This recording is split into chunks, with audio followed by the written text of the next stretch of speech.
Bonjour et bienvenue dans votre chaîne L'univers de SVT au Maroc. Pour les élèves de la deuxième année du collège, le chapitre La reproduction chez l'homme, la première séquence, l'appareil reproducteur masculin et la production des gamètes mâles. بالنسبة لتلاميذ السنة الثانية إعدادي، درس التوالد عند الإنسان. المقطع الأول الجهاز التناسلي الذكري وإنتاج الأمشاج. Alors, on commence par je pose le problème.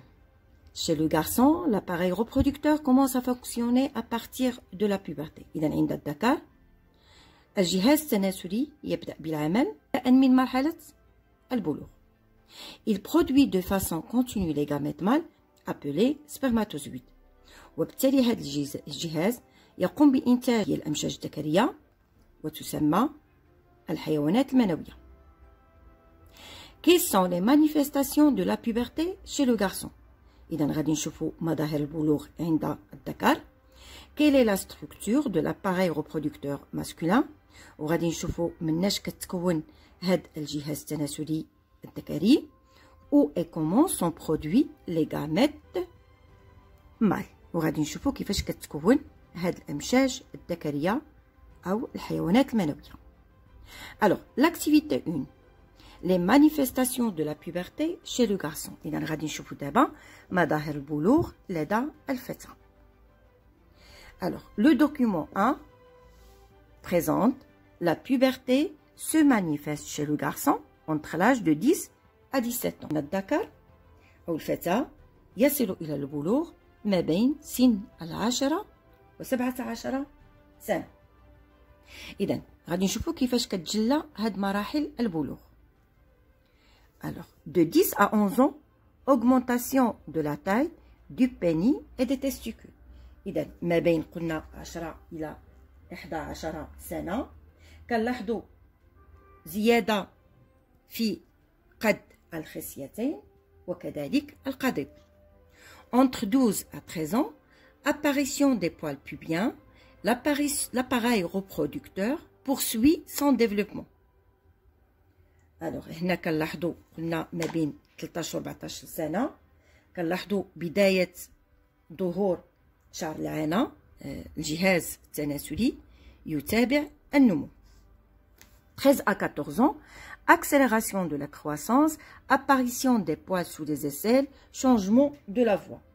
إذا ما بين 13 و 14 سنة كنلاحظوا تسارع في النمو مع نمو شعر الإبط وأيضا تغير في الصوت. 14 à 15 ans, développement des muscles, apparition des premières éjaculations, émission du sperme par le pénis.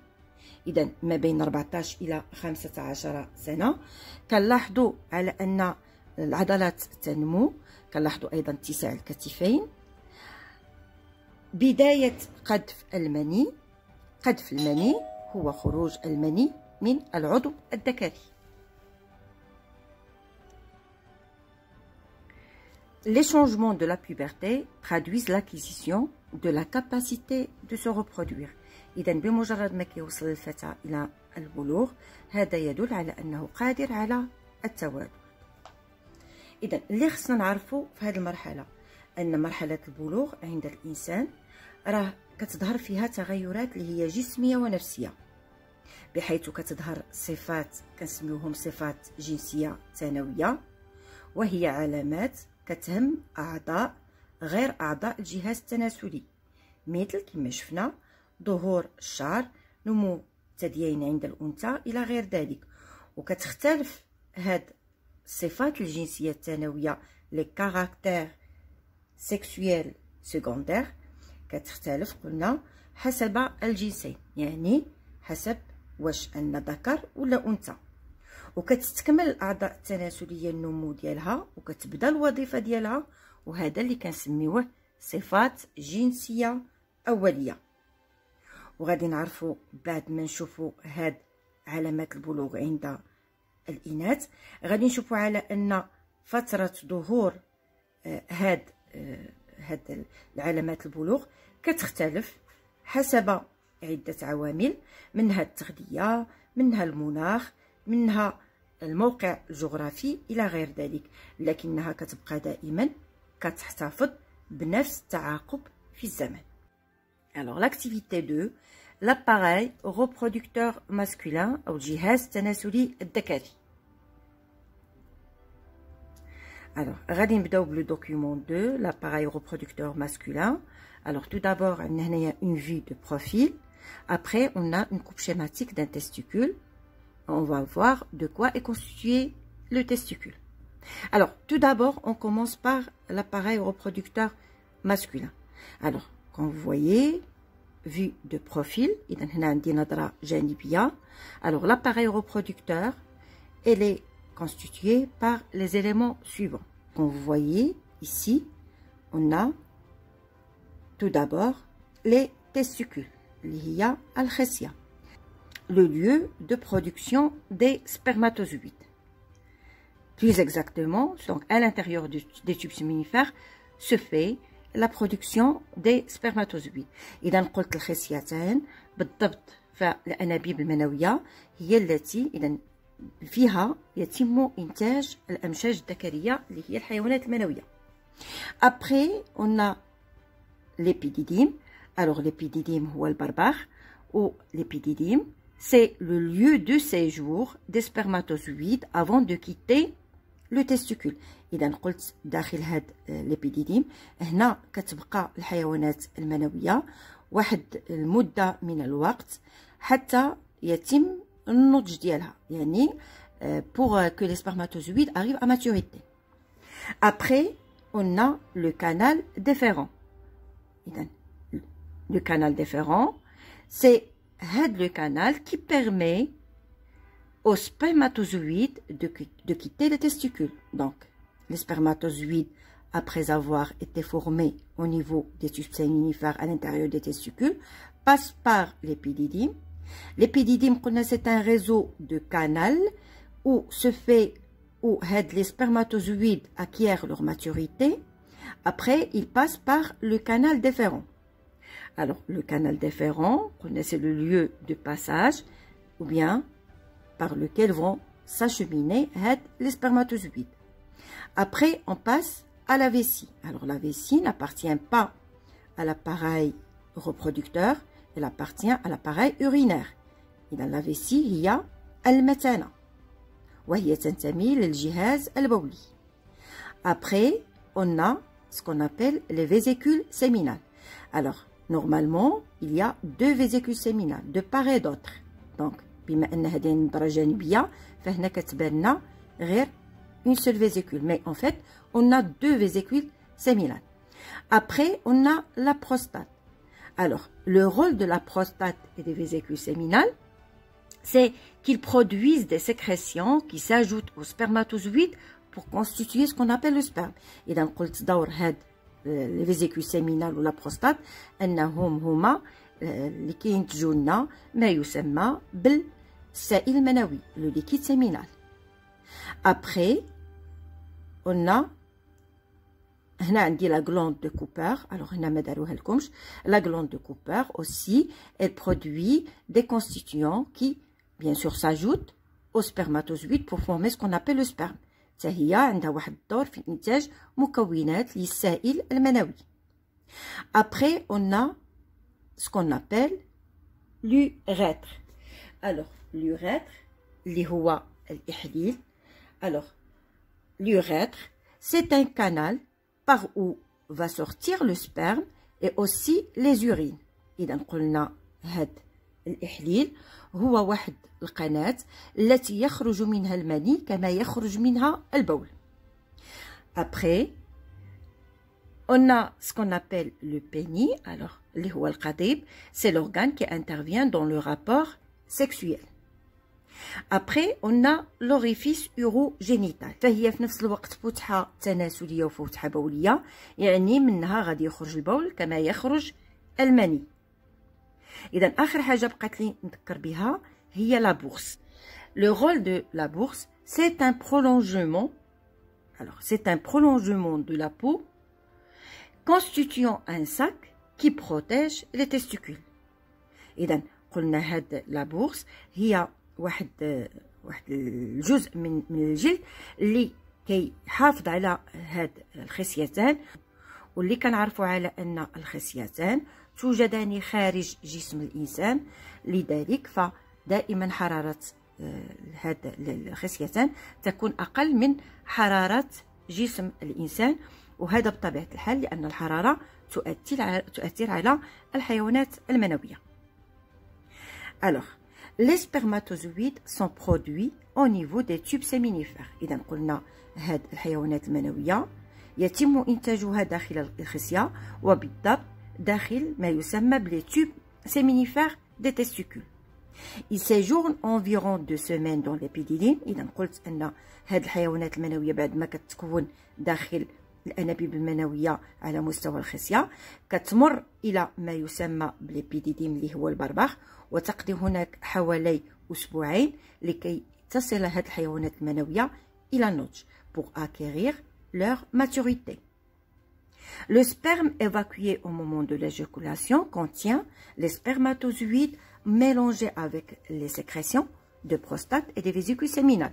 إذا قلت على أن الحيوانات المنوية اللي كتكون داخل الخصيتان تمر عبر ما يسمى بالحويصلتان المنويتان، أيضا لا بروستات وغدة كوبر غلاند كوبر، وهادو كنسميوهم لي غلاند انكس.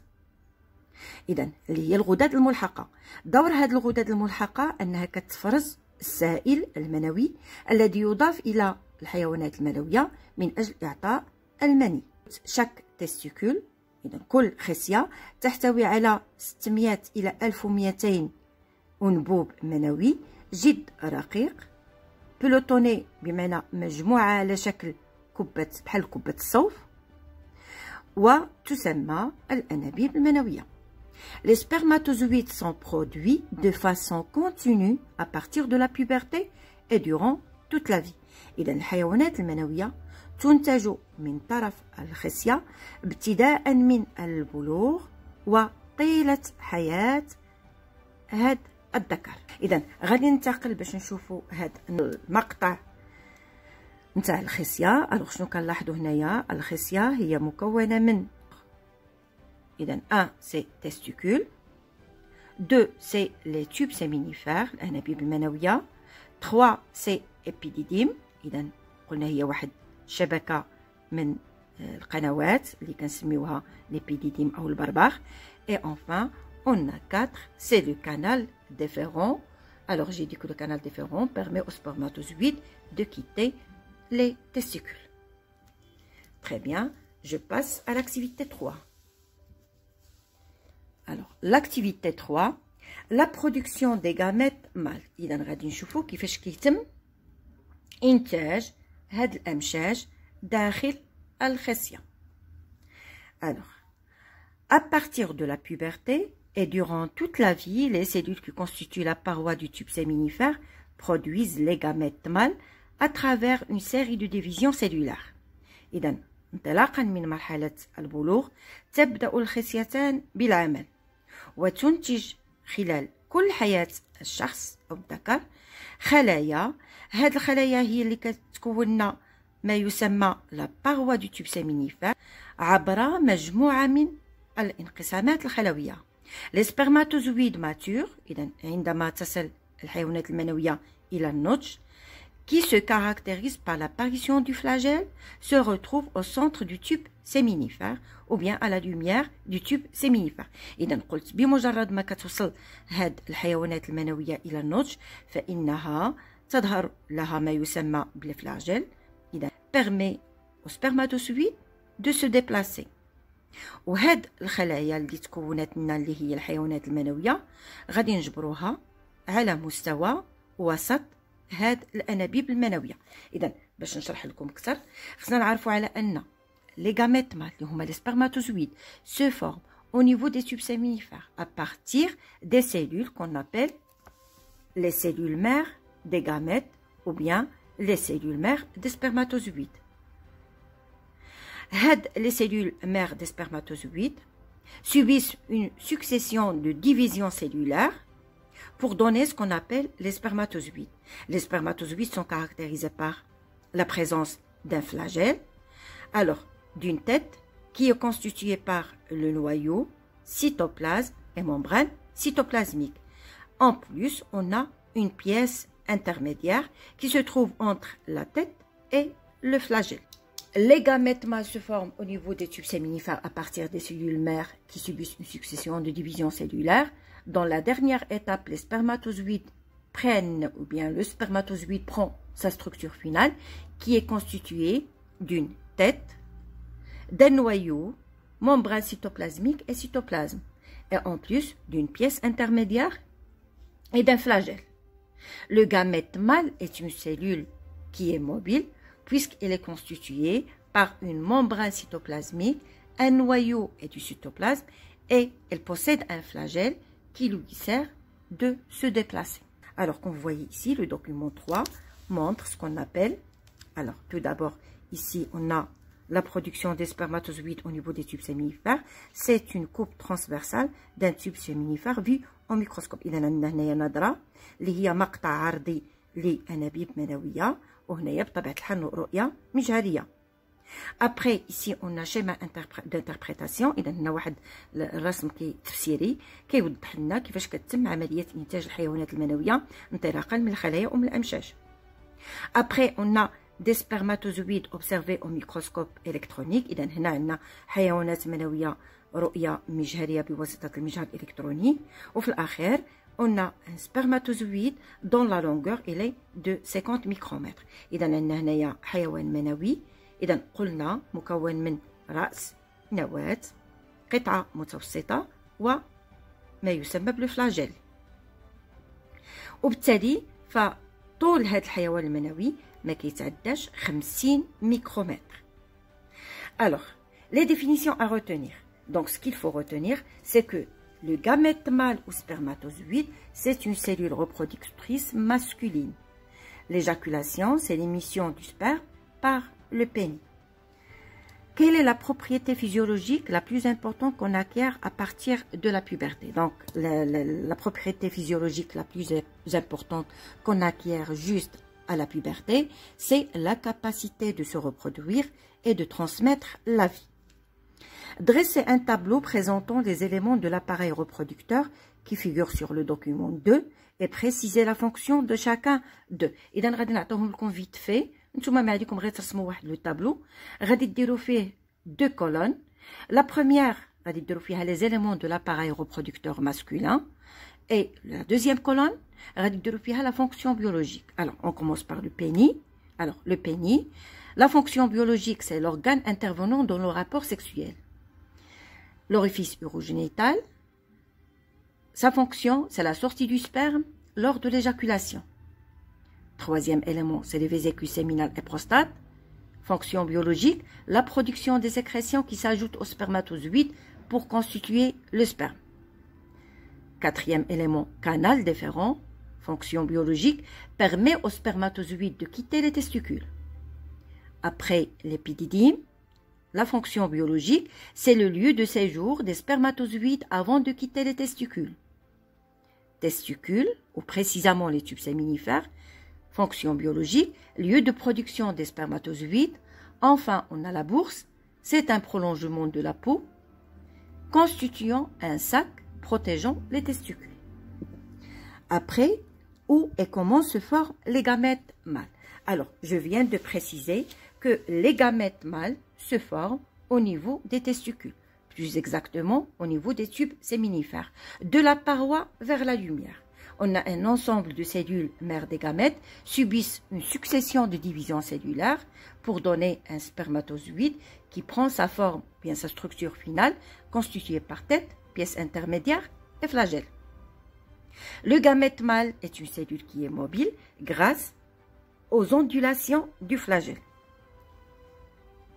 La dernière question, relevez du document 3 ce qui montre que le gamète mâle est une cellule et préciser le rôle. Alors, je viens de le dire, le rôle de le flagelle, c'est qu'il permet le déplacement au spermatozoïde. Alors, la preuve que c'est une cellule, alors, déjà, on a vu que le spermatozoïde est constitué par un noyau, cytoplasme, membrane cytoplasmique. Donc, c'est une cellule. Merci pour votre attention et à la séance prochaine.